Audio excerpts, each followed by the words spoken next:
after this experience, and I like interviewed every friend who had ever had a baby, and everyone was getting epidurals like left and right, Yes. like it was candy. And I was like, Yes. oh, Yeah. it was my experience.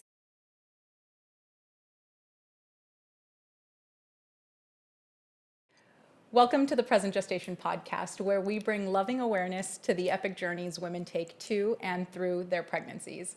I'm Yusra Malik, board-certified OBGYN and lifelong learner.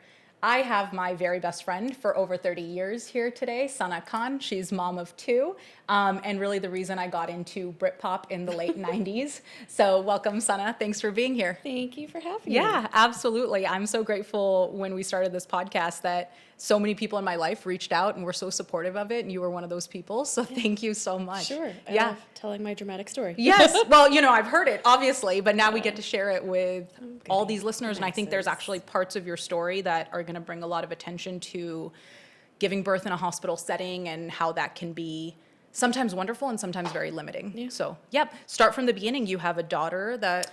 Yes, my daughter Naya, she just turned 7. And then I have a son, Damien, who's 3. He'll be 4 in November. Yeah. So I have a pre-COVID baby and a COVID baby. Yes. And we've been talking about that on this podcast because a lot of women our age are kind of in that setting where they had one baby either during COVID and one without. And tell us, because your first experience, we had none of those limitations. That was 2017, right? Yeah, I feel like it was a great pregnancy, no morning sickness. I was just a little exhausted in the beginning, and then it was great. I had a great experience, and I got a little swelling towards the 3rd trimester, which was annoying. I had to prop up my feet every day after work. But the pregnancy was smooth. Did you ever talk to your doctor about that swelling, like out of concern, or did you just assume it was normal? I just assumed it was normal. I remember my sister had a lot of swelling, and then I have doctor friends and family in my life who were all like, oh, drink a lot of water, prop up your feet. So I never brought it up. I just figured, okay, because I would work at a desk, so my feet are obviously on the ground the whole day, and then I would get home and try to prop them up, and then every morning I'd wake up after my feet had been elevated, so then the swelling was gone, and it just comes back throughout the day. Yeah, that dependent edema. That was the only really annoying pregnant, and then, I gained 40 pounds with my first pregnancy, so that was toward the end a little tricky, but otherwise it was a very, very smooth pregnancy. Yeah. And how about the labor and delivery part of it? That's the part we really want to get into. Let's go. Yeah. Okay. So my 40-week appointment came, no contractions, nothing's happening, no signs of, imminent labor. I was just struggling, 40 plus pounds now. And my doctor was like, okay, let's have, you come into the hospital the next day to, what's that checkup called? Just to check your fluids and the heart rate of the baby. Yeah, like antenatal testing. Yeah, so something like that. They put the baby on the monitor, and they checked the fluid. Right, so the next day, 40 weeks and 1 day, I went to the hospital. They hooked me up to some monitors to check the fluid. It looked like I had not as much fluid as they liked. So they said, we're going to have to induce you that day, and I got induced. So noon. And of course, you have, people in the medical field, but did you know what that word induced meant? Yes. Okay. Oh, yeah. I was begging for them to offer it to me. I was done. At 40 weeks, I was like, please, I think we can get this baby out now. We've reached 40 weeks. I think she's done cooking. She's just, being lazy. So I forget what the medication was called. It's either Cytotec or Cervidil. Yep, I get them mixed out. Because one of them was for Naya, and the other one when I got induced with Damien. Yep, so Cytotec exactly is in a pill form. Okay. And Cervidil kind of looks like a flat tampon. And I think Cervidil was with Naya. So once Cervidil gets placed, they usually leave it in for 12 hours. Yep. Yeah, that's the one. So they gave you Cervidil. So I got Cervidil around, so I'm admitted, I got Cervidil at 12 or 1. I think they were being generous. They were like, you're maybe half a centimeter dilated. And nothing was going on. There were no signs. I was hooked up to the monitor. I was watching my contractions, and they were barely registering. Little things. And Cervidil, just to explain for the listener, is just meant to be it's a prostaglandin medication. Basically what it does is just it's supposed to soften up the cervix. Right, so the doctor, hours, she went in and put it in, and that was not a comfortable experience. No, that exam, all the cervix the checks, I did not enjoy any of that, but I remember her putting that medicine in, and I was like, oh my God, I think you got it. You're in there. All the way right up next to the cervix, yep. So that happened around 12 or 1, and then just coasting, watching movies, nothing's happening. And they were going to check back 12 hours later, and I was still again, she was being generous. She's like, maybe you're 1 centimeter, but nothing had happened at that point. So I think she removed it at that point. Yep. Which And was you also weren't even uncomfortable. feeling like menstrual cramps. You weren't feeling really anything. I was actually, I was watching the monitor and I could see some bumps happening and I was like, oh, is that a contraction? Like it wasn't painful. It was like, is that a weird menstrual cramp, right? Yeah. They're like, oh yeah, you're having contraction. I was like, yay! But I was still like barely 1 centimeter. So 12 hours later, they remove it, also not comfortable. And then they put me on Pitocin. So then I'm starting to feel it more enough. The contractions aren't painful, but they're enough that I can't fall asleep. Yeah. So I wasn't in favor of taking any narcotics to help like through the pain, through the birth journey. But at that point, like 2 a.m., I was like, I need to rest. I'm worried if I don't get rest now, I won't have energy like in 24 hours to push this baby out. So they gave me Stadol. Yeah. Stadol is an opioid that Yeah. goes in through the IV. Yep. This is pretty commonly used. It's a little bit, and don't get me wrong, a lot of people, including myself, still use it. But some people have moved over to other kind of different opioids like fentanyl in labor as opposed to Stadol. Because Okay. Stadol's, like in some people, it can cause some psychosis and like some, Yep. Yeah. Tell us about that. I mean, the first 2 hours after they gave it to Temporary me. psychosis, not Thank you. permanent. I'm not permanently crazy. So I think they gave around 2, and I fell asleep for 2 hours. It was like the greatest sleep I had, and then it wore off after 2 hours. The pain's a little bit more, contractions a little bit stronger, and so then they gave me more, but now it wasn't enough to keep the pain at bay. It Right. wasn't enough to put me back to sleep. The pain was significant enough that now I'm exhausted, but now I'm also in psychosis. Like, What kind of thoughts were you having? Do you remember? I just felt so crazy, and I think when I'm in pain or uncomfortable, I make a lot of jokes, and so that was happening a lot. Like, I was trying not to cry from the pain, so I'm being like, remember when Dumbledore makes Harry Potter give him the liquid and he's dying? And, like, that's how I feel right now. And poor Brian, your husband, is know. probably just like, Yeah. It was good times. He was the one good in times the for room him. with you? Yes, Was there anyone my else? husband was the only one with me in the room. My dad is a doctor and was trying to come in, but I Kept might him, have yeah. yelled at him. Yeah. Yeah. Under the influence of Stadol, Under the of influence. course. Yeah. Under the influence of drugs and then later Yeah. pain. Yeah. So now the Stadol's not happening and I'm feeling crazy and the pain is getting worse and worse. So my doctor had a policy that when she, told me ahead of time that I thought like, oh, you don't give epidural until you're about 4 or 5 centimeters dilated. And to me, I thought, okay, that makes sense. Like before I ever got to this point, I figured, you must be ready for that medicine, right? Yeah. And at this point, I'm still at 1 centimeter, and the pain is so significant that I'm like, please, can you give it to me? And she's like, no, it's going to slow the birth or the delivery, so we can't give it yet. Can you just wait a little bit longer? And I'm struggling at this point, and the contractions are coming. I don't even remember how fast they were coming, but it was just unbearable. I remember thinking like I felt like an animal. Like I couldn't believe that we could be in this much pain. Totally. I don't want to interrupt you, Yeah, but I no, do want please. to point out this thing that, because again, this podcast will have listeners hopefully all over the country, but I want to be very clear, like that policy is kind of just your particular doctor's thought process. Like, and I'm not trying to say that doctors are malicious or evil intended. They want to keep a patient from having an epidural because it binds you to a bed. Right. It actually doesn't slow down contractions. We've talked about this on other podcasts. It'll slow down maybe the pushing part, but it doesn't slow down the contractions or the rate at which your cervix changes. The only downside of getting an epidural too early is it ties you to the bed because you can't walk. Right. And so some OBGYNs and some providers, certified nurse midwives and other people will kind of argue against an epidural until you're in active labor, which is that 4, 5, 6 centimeters. I remember her saying something like that because And it's a little bit old school. And I just want to make it very I think clear. my doctor was a little old school. I just want to make it very clear that the majority of OBGYNs don't have that kind of policy. And I didn't know that until after this experience, and I like interviewed every friend who had ever had a baby, and everyone was getting epidurals like left and right, Yes. like it was candy. And I was like, Yes. oh, Yeah. it was my And experience. the other thing that I want to point out too is you were started on Pitocin at 1 centimeter. Now, Yeah. if there's a medication that I would maybe hold until someone's further along, it would be Pitocin. Okay.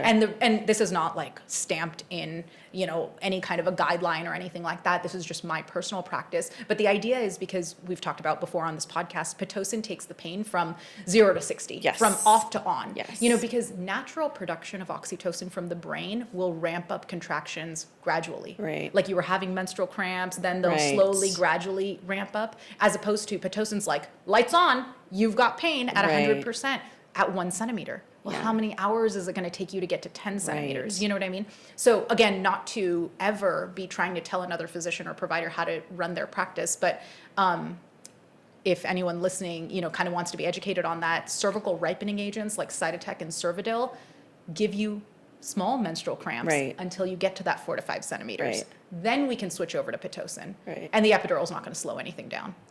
But here you are, 1 I centimeter. learned the hard way. Yes, here you are, I did 1 not know this at the centimeter. time. Yeah, feeling it all. Yeah. And I think she came in at like 6 or 7 in the morning to manually break my water, to speed things along.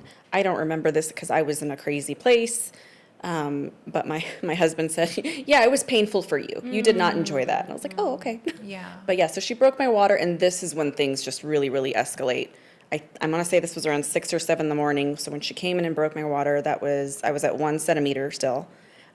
She leaves to go to her office, my doctor, and like my nurse is saying, oh, I'm going to come and check on you every 30 minutes, okay? And then like the 30 minutes don't go by. I'm like, something is wrong. Like, this is way too painful. Like, it escalated so hardcore. I'm telling my husband, go get the nurse back. I can't wait the 30 minutes. Get her back here. Something is up. So he goes, and of course he's like a quiet guy. He doesn't want to like disturb the staff unless there's like a serious issue. And I was like, it's serious. So he goes, he brings my nurse back, and I loved this nurse. And she was like, oh, okay, it hasn't been 30 minutes, but I'll check you anyway. So she checks my cervix. I'm at 5 centimeters. Ooh. And it's been maybe 15 minutes Yeah, since from I was the 1 one. centimeter Yes. water breaking. So things are escalating. And so they're like, oh, now you're at 5. Now we can do the epidural. And I'm like praying, thank God. She makes a call in front of me, and I can see her face like just panic, because she's like, the one as anesthesiologist in the hospital just started a surgery, and he can't leave. He can't be here for like over 30 minutes. You told me he was in a C-section, I think. I think or so, something. yes. Yeah, I remember yes. you said that. And yeah. so I just remember being like, can you call another one? This is a whole hospital. There's a only very one large hospital. anesthesiologist. Yes, yeah. She's like, I'm so sorry. Let's wait 30 minutes. And at this point, the pain is just so severe. I cannot believe like we can handle this much pain. So now it's like a waiting game. She's still checking on me here and there, but I'm just like, again, writhing in pain. I don't even know how much time passes. Some more time passes, and then I feel the baby coming. And I'm like, I don't know how to explain this, except it feels like you're going to the bathroom. A lot of people literally will say, I feel like I need to poop. Yes. And we're like, that's let's basically, check because, her. I had never had a baby before, and I was yeah. like, oh, something's coming out of me. Yes, yes. And so I tell Brian, like, please get the nurse again. And now a different nurse comes who doesn't believe me. She's like, no, we just checked on you. It's The your baby's first not baby. coming. Yeah. You don't know. You're just having a contraction. She comes over and she checks, and she's like, you're about 8.5 centimeters. The baby's coming. She's making all these calls. People start running over. All of a sudden, like a village of hospital staff are in this like 10 by 10 foot room. And so my husband is like, now she gets the epidural, right? She needs the epidural. And the nurse is like, it's too late. We're starting. And he was like, no way, dude. Like, we were both like, you can't be. Because your plan always was to get an Right? epidural. Oh, yeah. I was always You pro were never- epidural. Yeah, exactly. I remember. wasn't pro Stadol, but that happened. Yeah. So people are running in. My doctor is at her doctor's office, her practice. And so I can see the nurse in the back, like on the phone with her, telling her to come in. And she's like, no, I was just there like an hour ago to break her water. Like, there's no way she's moving this quickly. And so the on-call doctor is in. I just remember being like, who are all these people? There was a random doctor in between my legs. Yeah, Like, I was the like, on-call okay. person. Yes, the on-call Yeah. doctor I did Yeah. not recognize. Yeah. And then I'm instructed to push. There's a lot of counting at this hospital. All the nurses were kind of like counting to 10, like you push for 10 seconds. So there's a lot of cheering and chanting. Was that helpful or was that not helpful in that moment? At the time, I didn't mind. I felt panicked because I could tell they were in a rush, that something crazy was happening, and they were acting like, okay, this is, you're moving quickly, so we need to respond. Yes. And so I felt like that was them trying to calm me down, like, hey, we're pushing with you. But then my second experience giving birth, it was such a calm experience in contrast to this, Yeah. that I preferred the calm experience. Yes. Yeah. So I start pushing, and then all of a sudden my doctor walks in and is like, what is going on? There's no way she's ready to push. And, she reads the stats, she checks me out, and she's like, okay, let's get her an epidural. And they're like, it's too late. The anesthesiologist is currently in a C-section. I mean, the Yeah. anesthesiologist is ready at this point, but I'm about to push the baby Right. out. So she you was can't like, sit still for a Yeah. needle in your back at that I point can't safely. even get up at this Yeah, point. No. So I could tell she felt guilty because she knew how desperate I was for an epidural. And then she, gets her little outfit on to deliver the baby. And I think it was like maybe 3 pushes. Wow. And she was out. Yeah.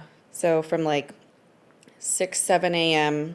to 9:20 when she was born, 3 hours or so. I went from 1 to 10. You went from 1 to 5 to 10. Yep. And that first baby. Yep. And I'll say, even I have, in my experience, been guilty of thinking, oh, it's her first baby. She'll go nice and slow and Yeah. everything. But this is, again, the point of the podcast, to bring attention to every single human's body is Yeah. different. The way that it responds to different things, the Yeah. cervidil, the Pitocin, but even the way that your pelvis opened up perfectly, just perfectly for this baby. Once that water broke, Yeah. once that water broke, it acts like a water slide to bring that baby's head down into the pelvis. Yeah.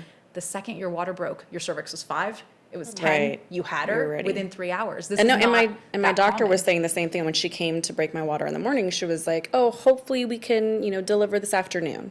Yeah. And so like I was thinking, I've got hours of this. Oh Yeah. my God! But Yeah. then 3 hours later we were done. One of the most, just speaking for my own learning in this over the last, now I've been doing this 11 years with residency, but 7 years on my own outside of residency. One of the most calming, peaceful things that has occurred in my life is giving away the control of knowing when this is going to happen. Right. Medical students will ask me, like, what time do you think we'll do this delivery? So, can I go get lunch? I'm like, Right. no clue. It'll happen when it happens. It's different for every single person. Yeah. And when we try to impose, like, an expectation on someone, I've been wrong more than I've been right, at least in that timeline. Partners will ask me, oh, when do you think we're going to have this baby? I'm like, probably before midnight, but again, it's never, people look to the medical team as if we have some kind of like calculator that we Right. can understand at what rate your cervix is going to change compared to the next person. And I could Unfortunately, sense we that like couldn't. the staff were thrown off by Yes, how quickly I you moved. did. People were like shocked. Yeah. And I was like, okay, so I had a weird experience. I had a unique experience. Absolutely. Your cervix did change very rapidly Yeah. after your water broke. That's not more common than less common. You know what I Yeah. mean? It's less likely in a first-time mom, but again, I've seen it happen. And that's where when you can get an epidural, get an epidural. Mm-hmm. Like when a woman says, this is painful and I can't talk through this Yeah. pain, that's time to get an epidural. That's what I say to patients Right. is, I don't care how many centimeters you are. And I look to their partner and I'm like, if she can't talk through her contraction, she wants an epidural, ask for it. Yeah. Because it might take 30 to 45 minutes to even get the person Together, here yeah. to do it, Just another point I want to make, because you have brought it up, and I think it's really important to make, is the use of like opioids, like Yeah. Stadol, versus the use of an epidural. Right. You are a perfect example of somebody who did not feel well at all No. having opioid medication.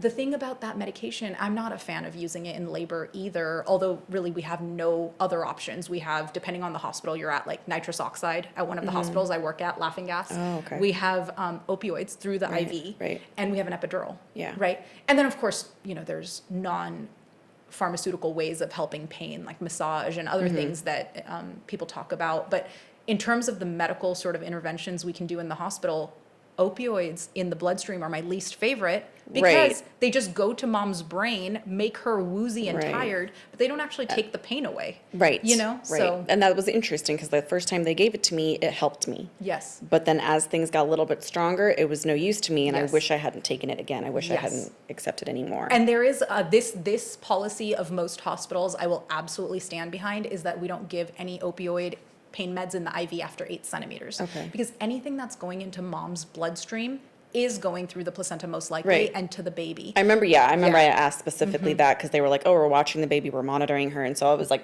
keeping my eye on the monitor too, like, is she okay? Is her heart rate okay? And luckily, again, there are studies to show that 1, 2, 3 doses of opioids in an Yeah. entire pregnancy is not going to impact the Right. opioid receptors in a baby's brain. It's not going to Right. be causing any long-term issues or outcomes. But again, you know, if I had the choice, which I know Right. we've talked about, but if I had the choice and I was talking to any other patients, I would say an epidural is never going to touch your baby. Right. Because it doesn't go into your bloodstream. Right. It goes into the space around your spinal cord, Yeah. around, not in, and numbs. So it actually lets you have relief from the pain Right. as opposed to just kind of getting you groggy and maybe a little bit. And then I was crazy. I Woo. felt like, because then not only am I groggy from the medication, I'm also like sleep deprived. And that whole day, like I gave birth at 9 in the morning, and I felt like a different human that whole day. People were visiting, and I was like, hello. Yeah. Yeah. You have multiple reasons to be Yeah. so exhausted. Yeah. Pushing, the Yes. Stadol, the being up all night, Yeah. brand new baby there. Yeah. Yeah, that's all very interesting, important Oddly points. enough, like the pushing part didn't hurt compared to like the contractions leading up to it, right? Because I remember like afterwards the doctor was like, you seemed fine during pushing. You weren't screaming as much. And I was like, because the baby's coming out. Like, Yeah. I don't remember the pain whatsoever of the baby coming out. I just remember like thinking, this is the end line. Let's go. Yeah, you've always been, as I've known you to be, very motivated and dedicated when you have a goal, and I wonder that's something that I see when I'm delivering my patients is if we can get them kind of motivated and dedicated Yeah. towards the goal, that's where the counting really helps too. That's what I imagined, yeah. Is like, it's coaching, Yeah. it's coaching them to say, here's the finish line. Right. We're all going there together, Yeah. So that's great. Did you have a tear with that delivery? I did. I think I had 5 tears. Okay. But I don't remember what degree. I want to Sure. say first degree tears. I remember, again, I didn't have any epidural, so she I remember Naya, they put the baby on me, and she the placenta came out, and then she started stitching me up, and she didn't put lidocaine right away. She was they were looking for the lidocaine in the room, so she started sewing me up before any was on, and I screamed, and she was like, oh, now you're screaming? From the pain? Oh God, some of these stories. I had already been through enough, enrage so me. she was like, I was like, this one's painful. You're stabbing me a little bit. But then she got the local. Then she got the local, lidocaine. and then it was good. Thank goodness. And then it was smooth sailing. Smooth sailing. Then it was smooth Perfect. sailing. And that postpartum recovery was pretty routine. Did you feel okay during that? I mean, not ideal, but nothing compared to my second delivery. This was pretty low maintenance. Oh, good. Yeah. Yeah. And then, how much of a gap do you have between your children?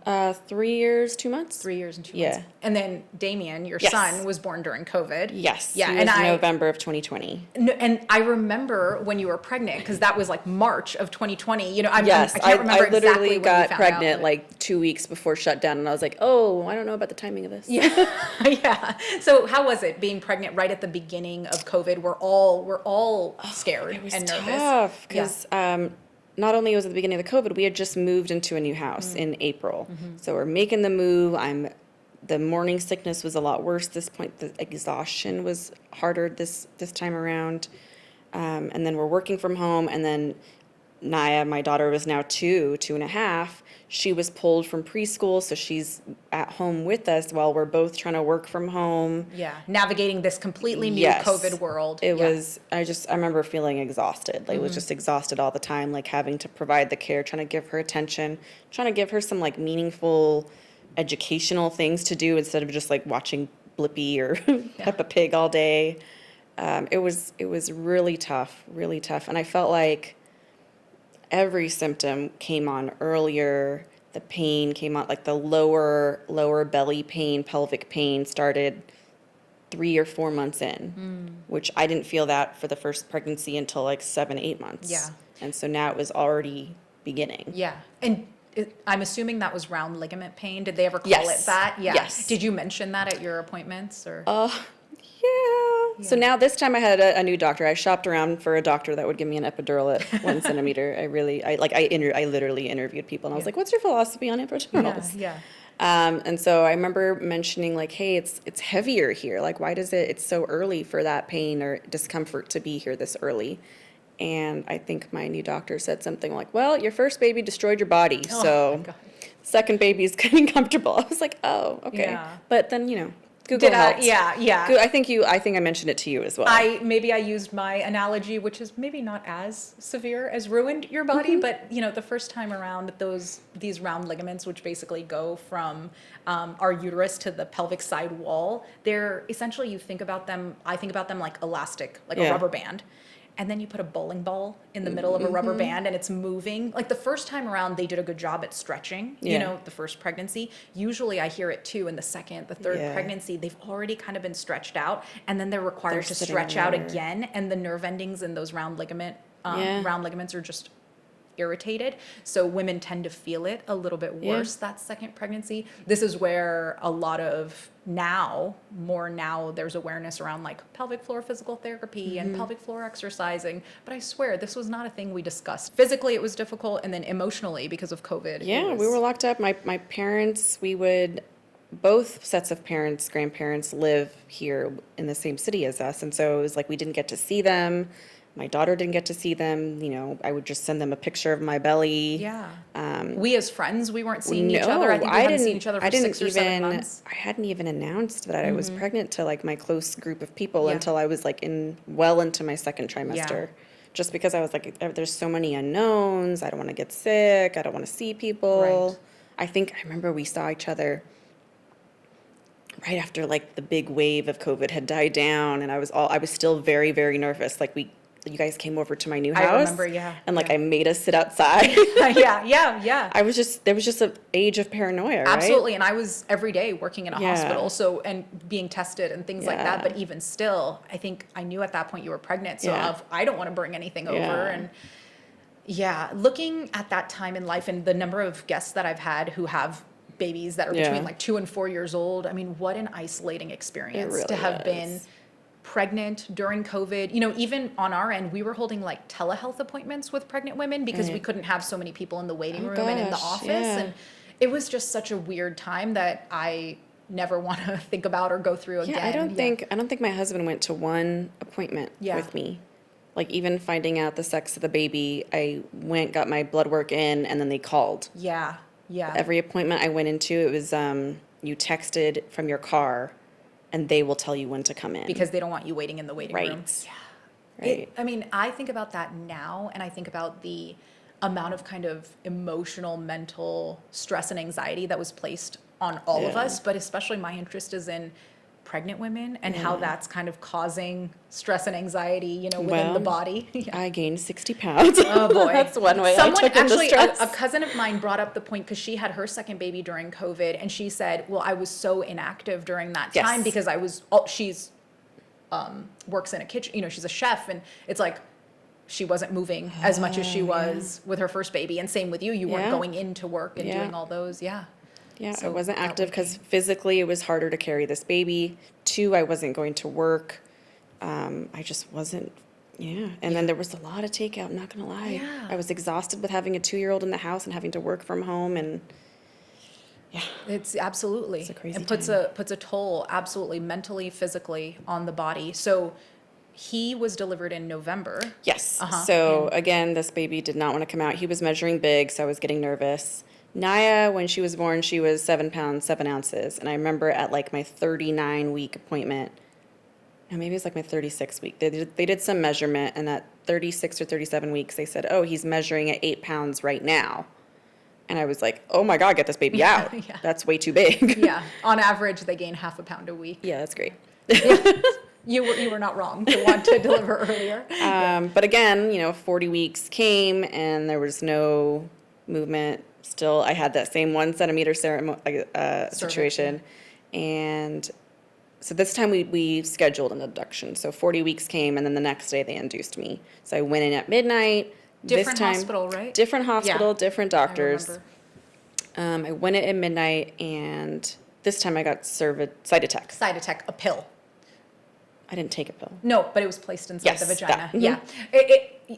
Patients will not realize this, but they are different in the way that they're placed. They don't show you. I was like, they're putting this thing in there, and I was like, put it in my notes app, Cytotec. But I had no idea what it looks like. I just know it was uncomfortable going in again. Yeah. I think I'm like the only person that starts waving I things would around love when that I walk because I had no into a idea. Because I room. remember when they took when I was having Naya and they took out the Cervidil medication.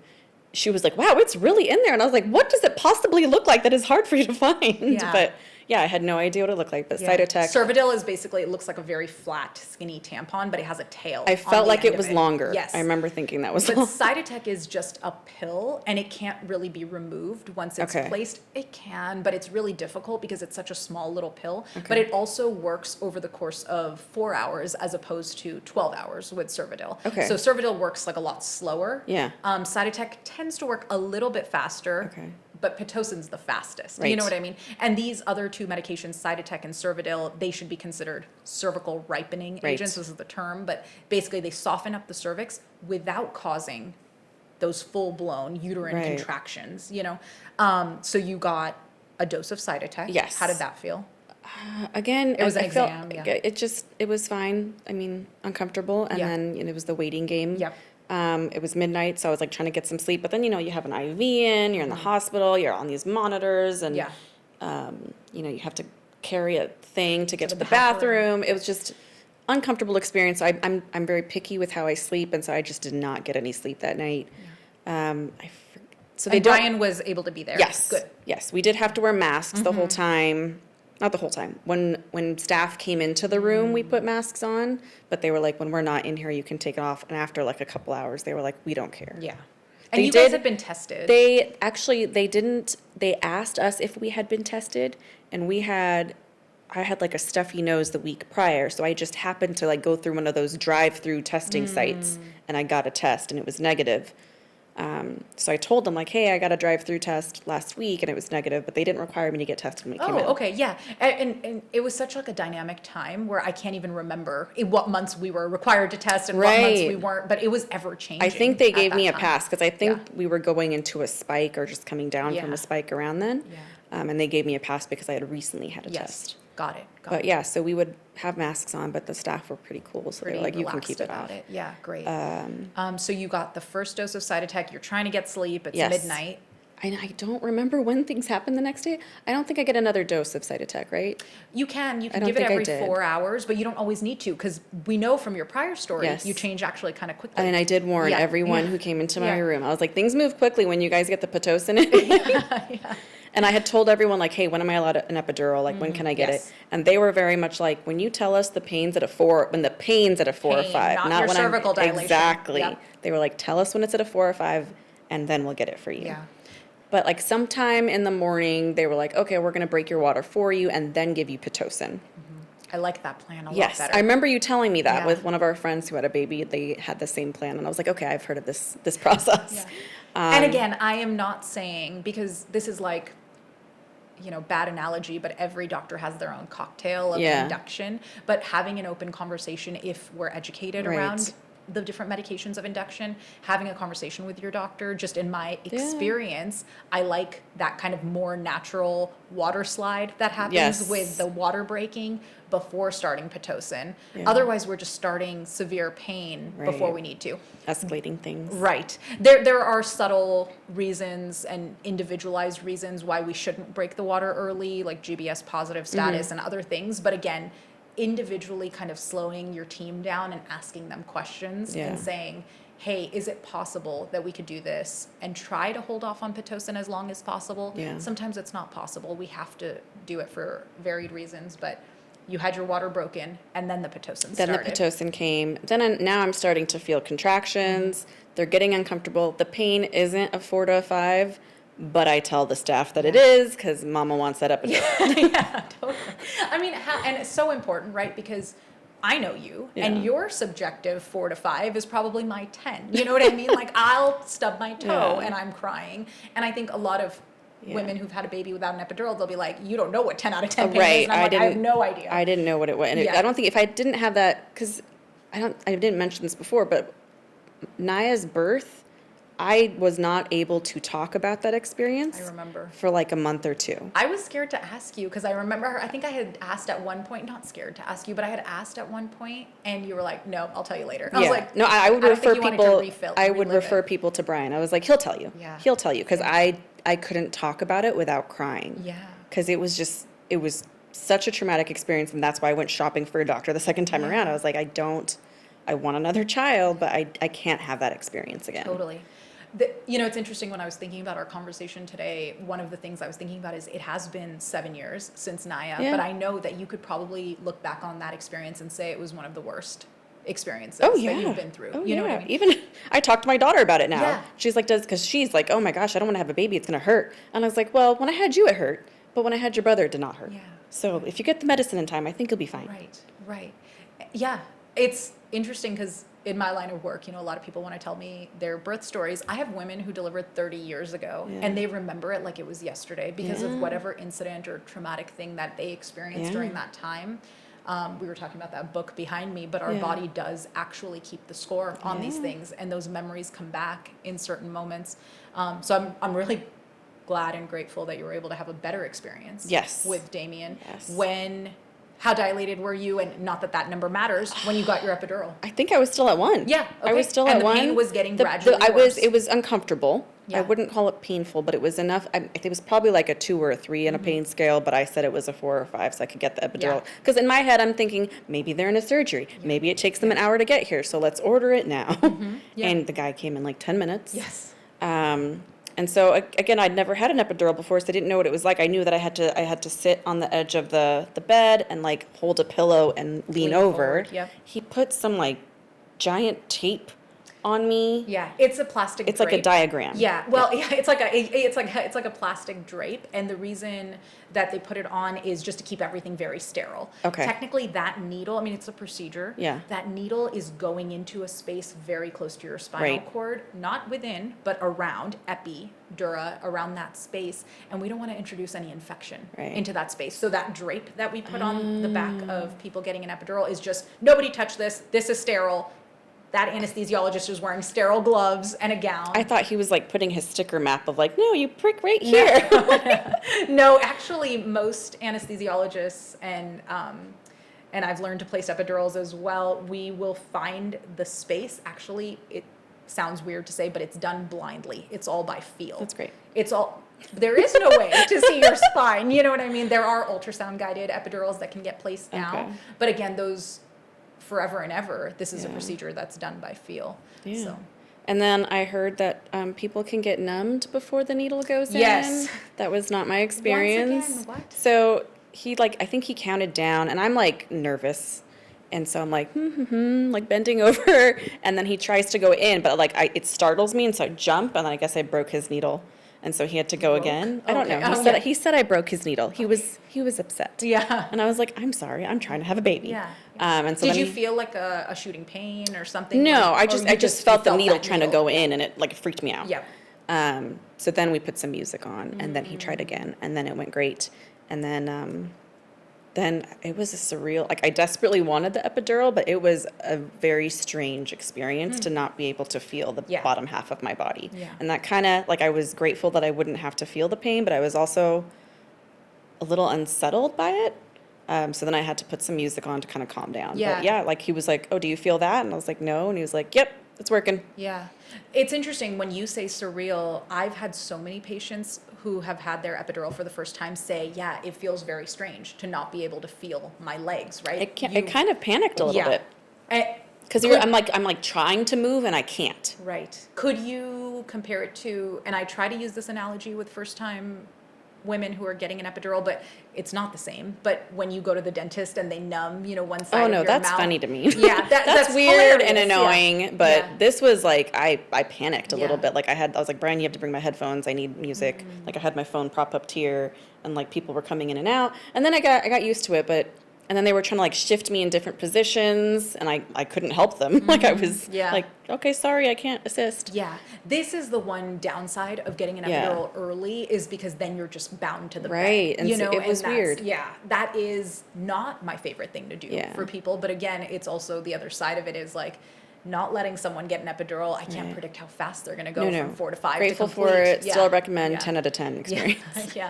Yeah. So once you were able to kind of settle into that, then it was just waiting, just hanging out. Like there was zero pain, just listening to music. People would come in and out, check. Now the cervical checks weren't painful. Like everything was great. Right. And things moved.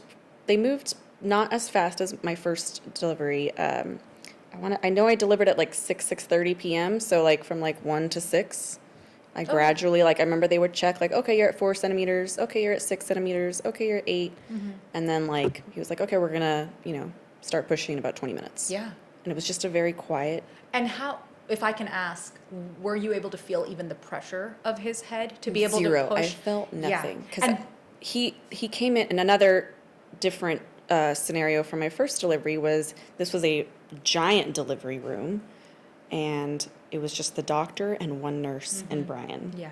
And maybe that was a How COVID peaceful. thing. I don't know. But it was effortless. Yeah. I feel like he was like, okay, try pushing. And of course, I can't feel anything. So I'm just pushing as if I'm in the bathroom. And he was like, yeah, you're doing it. You're doing a great job. Yeah. And 3 pushes and he was out. Amazing. That's Also, as I'm pushing, he's like, the doctor's like, how big was your last baby? And I was like, 7 pounds, 7 ounces. And he was like, this one's a lot bigger. Like, I'm still pushing the baby out. And he's like telling me how large this baby is. How much did he end up weighing? He was 815. Oh my gosh. And that was after 1 ounce less than 9 pounds. They weighed him after he peed on me. So if He could have been 9 pounds. it's probably 9 pounds. That urine was still in the bladder. Yes. Actually, fun fact, both of my children peed on me right after coming out. Whenever I deliver boys, I just like very quickly face them away from me because, that little fountain will. Both times I was like, why are they leaking? Yeah. What's going on here? But it's a smooth Wow, delivery. almost 9 pounds. How was that tear? I had 1 tear. Oh, good. But again, don't feel anything down there. And it was, the pushing was great. There was no contraction pain. Like it was a very, very smooth Sometimes delivery. that controlled, I'm not making a blanket statement here, but sometimes when women have an epidural, that's sort of much more controlled pushing rather than that kind of blasting through. That's what I think I did with help. Naya. I felt like I was like, get out. Yeah. But on the other side of it too, I have seen women with an epidural not be able to target their push at all, especially if it's their first baby ever. They've never had the experience of pushing in that area. I can see why, because I remember he was like, okay, try pushing now. I was like, am I doing it? Yeah. And he was like, yeah. And I was like, Exactly. no idea. Yep. In my experience, when I work in the smaller town that I work in Arizona, I'm able to do epidurals at that hospital, which I really enjoy placing and doing. But I actually make them slightly lighter, like in terms of the amount of medication I give. And I warn the patients, sometimes they're not happy with it, but I'll warn them, hey, you're going to feel pressure when the baby's head comes down because I want you to be able to feel where to push. Yeah. And of course, if they don't like that and I need to make it a little stronger, I can always go back. back and add more medication. But kind of depending on the anesthesiologist or the person that's placing it, it could be a very strong epidural, and that's okay too, because some women want that. They don't want to feel anything. And so kind of another kind of discussion to have, and everyone's body is different. And I don't even know if people know they have that option to like request that. Yeah. Can you ask that as a patient? Like, could I have said, give me the full blast, or like I want to feel a little bit? This is so different now that we're on kind of social media and so much information. I've seen it from the other side, sitting as a doctor when a patient comes to me and says, well, I heard this thing online, and I'm like, no, and it's not necessarily bad. I'm just like, wow, people are so much more educated out there than they've ever been before. Right. And so when you ask me that question, it's actually a really great question. I don't know yet how to answer because I don't know how everyone will perceive that. Right. But I will say, if somebody went to me and said, I'd really love an epidural, but like I still want to be able to feel the pressure of the baby's head. I'd So be you like, know what to this person do. knows what they're talking Yeah. about, and I'll lighten it up. Yeah. There's some egos out there that would say, I know how to place an epidural and don't, I think my anesthesiologist. Yeah, said that. again, such a difficult system to navigate, Yeah. and this is uniquely an experience. I mean, pregnancy, labor, and delivery is uniquely such a different experience than, God forbid, like someone that has lung cancer, right? Like, you don't necessarily need to be negotiating over your treatment of lung cancer. I mean, don't get me wrong, maybe, but in labor and delivery, you're such a steward of your own body that this is where that podcast idea came from, is how can we kind of arm women with knowledge about this system and the way that labor works today. We can all kind of talk about delivering in a cave, with nothing and no help, but that's not Back in how my it day. is these days. Yeah, I mean, that's not how it is. Like, there are 1,000 ways in which I can see Yeah. somebody delivering a baby, but actually having open conversations and Yeah. communication around it. So, in this case of discussing an epidural, your question is that even something I could have requested? Yeah. I don't know how that conversation would start, but I'm totally open to having it start. Right. I think one important way, if there's any anesthesiologists listening or certified registered nurse anesthetists, CRNAs who perform epidurals as well, I would say, hey, if you're placing a labor epidural, ask your patient, are you okay with feeling pressure towards the end? Right. Some people, and I'm standing up for them, will say, well, feeling anything is a failed epidural. You see what I mean? Because you don't want to feel anything when you're getting a root Right. canal. You know what I mean? Right. At the same time, having we call it shared decision making with your patient and saying, you're going to feel some pressure at the end. And if you don't like it, I can still put more medication in. But I would like for you to feel where the pressure Or of the that baby's pressure head will is. help you Exactly. get the baby out. Exactly. So And that wasn't even like talked about. It was Right. either like no epidural until 4 to 5 centimeters, or hey, do you want an epidural? Great. And it wasn't here like it is. Yeah, it was exactly. boom, done. Yeah, and again, I think one thing that I could definitely get a lot of flack for having these very open conversations is from the medical community Yes. being like, no, this is just how it's done. You're like, I am the doctor. I went, Right. I have the experience. I know what to do But here. we can say you delivered at 2 separate hospitals with Yeah. 2 separate OBGYN offices, and the experiences were completely different. Yeah. I've worked in several different cities, several different hospitals, and the experiences are different, Right. So again, arming ourselves with the knowledge, but then Mm-hmm. also realizing, like, I tell my patients, sometimes there's a scenario in which I don't negotiate as well. If we're hemorrhaging Mm-hmm. or the baby is stressed and it's life-threatening, I'm not really here to negotiate. I'm mostly Oh, yeah, here that to, makes sense. you know Yeah. what I mean? But everything else that's not life-threatening can be It's a pain conversation. tolerance, exactly. right? Yeah. So I mean, it's it'll be a learning curve for me on how to navigate kind of a lot of these conversations as they're becoming I mean, like available to even doing everyone. the research when I was pregnant, it was like, come up with a birth plan. I was like, my birth plan was like no pain. I would Yeah. like 0 pain. Yeah. That would be Birth plans, I'm glad you bring them up. Like, they're so individualized, Yeah. right? And there's no right birth plan, there's no wrong birth plan. Yeah. But what we say in, kind of in our world of labor and delivery is the only bad birth plan is the one that's non-negotiable. Yeah. Like, what do I do if your baby is absolutely critically in a dangerous Right. place and your birth plan is non-negotiable? Right. You know what I mean? Those are conversations that we have kind Yeah. of quite often. I didn't, but- I didn't walk in and say I had a birth plan. I was like, just please epidural. Epidural, please, Yes. which you got, Yes, and you, and you now say that is a much better experience. Oh my God, please. Yeah. I want to be in advertisements for epidurals. Please call me. Billboard, Yes. epidural is Do the it. way to go. Do it. Yeah. This is a conversation that I think a lot of people would have. Do you know anyone who's been through like a labor process without Pitocin? No. Okay. That's what a lot of people will say, and I've witnessed it. Yes, when the contractions come on gradually, they may be more tolerable. Yeah. But even when women without an epidural get to that like 8, 9, 10 centimeters, the pain is severe and Right. extreme, and so it is true that in the state of like being induced and getting Pitocin kind of early on, Things it kinda- probably leads to kind of that severe pain for much longer. Yeah. And kind of pushes people towards that epidural, but Yeah, I believe it. I mean, I only had the two both experiences. Pitocin. Yeah, and epidural wins Yes, out every yes, time. Every time. Yeah, you are one of the, I feel like not so rare, but unique people who has the experience of both. Because I either have like patients who are never an epidural Right. getter, or they're always an epidural getter, but it's like in your scenario, you have the comparison between Unwillingly, one and the yes. other. Unwillingly. Yeah, totally. Yeah. No, what an important topic to discuss. And then how did you heal from that delivery? That was harder. Yeah. That was definitely harder. Again, I gained more. Well, first off, after delivery, I remember they were like, they kept the Pitocin in, and that helps the bleeding out, right? So then I had to wait for the epidural to wear off before I can walk around and do Right. all that jazz. So 4 hours after giving birth, they're doing one of the uterine massage, and some blood clots are coming out. So then there was like a mini emergency of like nurses and a doctor came in trying to. Because there was like a little bit larger Yes, so they're amount. like pushing down on my belly, on my uterus, and then the doctor had to go in manually with his hand and like scoop stuff out, and that was a different kind of trauma. Like Yeah. Brian and the newborn baby were like over there, and I was like, "Are you guys okay?" Like, It was a little scary. Was your epidural worn off by that By then it point? had worn off, So you yeah. So felt it was that? 4 years, Yeah. 4 years, felt like 4 years later. 4 hours later, and we were in the recovery room already, and I was Yeah. feeling good. Like, that was an amazing epidural. Life is great. But yeah, that was a little scary. And so then they weren't even calling it a hemorrhage. They were like, oh, there was a blood clot, da da da. And then like half an hour after this whole episode, they were like, oh yeah, she hemorrhaged.